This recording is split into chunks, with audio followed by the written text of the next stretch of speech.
এই যে আমরা চলে এসেছি কার্তিক পুজো খেতে, বোনের বাড়ির নিচে রয়েছি। আর এই যে চলো যাওয়া যাক। এই দেখো কার্তিক পুজো খেতে এসছে।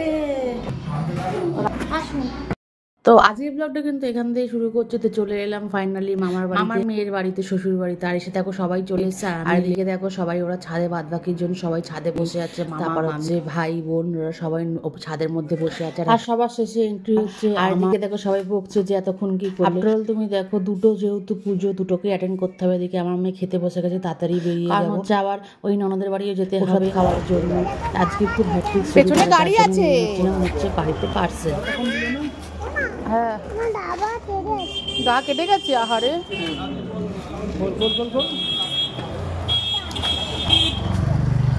ধরবো, দাও। চিপসটা ছাড়বে না, পা ফাঁক করে বসে পড়ে। চিপসটা নিয়ে না। চলো খাওয়া দাওয়া আমাদের কমপ্লিট হয়ে গেছে। এবার বেরিয়ে যাচ্ছি বাড়ি থেকে। 11টা প্রায় বাজতে যায়। আর একটা কার্তিক পুজো যাবো আবার, তো আমরা জানোই। আর এদিকে আমার মেয়ে, ছোট মেয়ে, রাত 11টা বেজে গেলে কি হবে, খুব ফুল এনার্জি ছিল। তখন বলেছিল যে আমার রেসে বেড়ে গেলাম।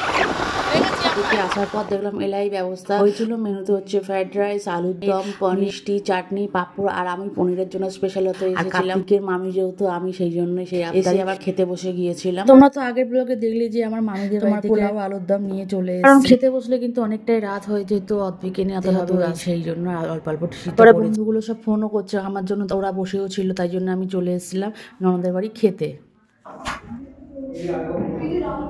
খুব টেস্ট হয়েছে। আর এসে পনির চিলোবে আমি এসছি। ভালো তো বল, ভাইকে পছন্দ হয়েছে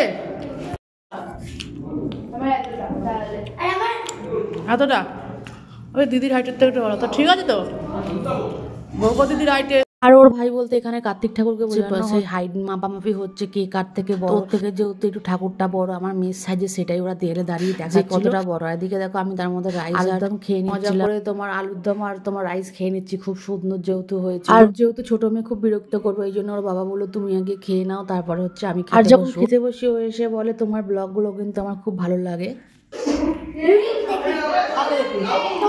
আমার ভালো লাগে ব্লগগুলো। লাইক করবি, কমেন্ট করবি, সাবস্ক্রাইব করবি। এই যে তুই তোকে নিয়ে নিলাম, ঠিক আছে? কি লিখে সার্চ করবি বলতো? কার্তিক পুজোর ব্লগ। কি লিখে সার্চ করবি? হ্যাঁ, ঝাল হয়েছে সব।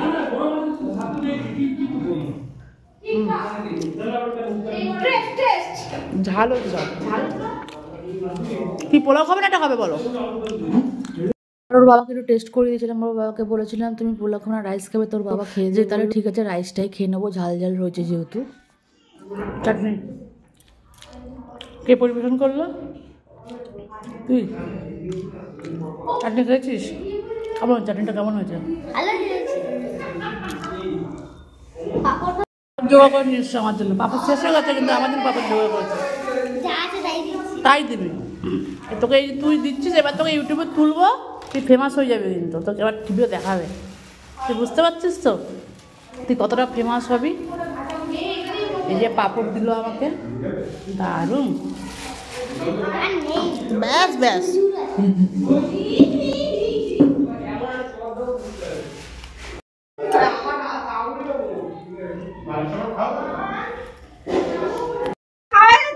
খেতে খাওয়া দাওয়া হয়ে গেছে। এই যে কার্তিকের এখনো টাকা পাইনি। কার্তিকের মামি এ দায়ী হচ্ছে, এ বলেছিল ফেলতে, কিন্তু আমি ওর কথায়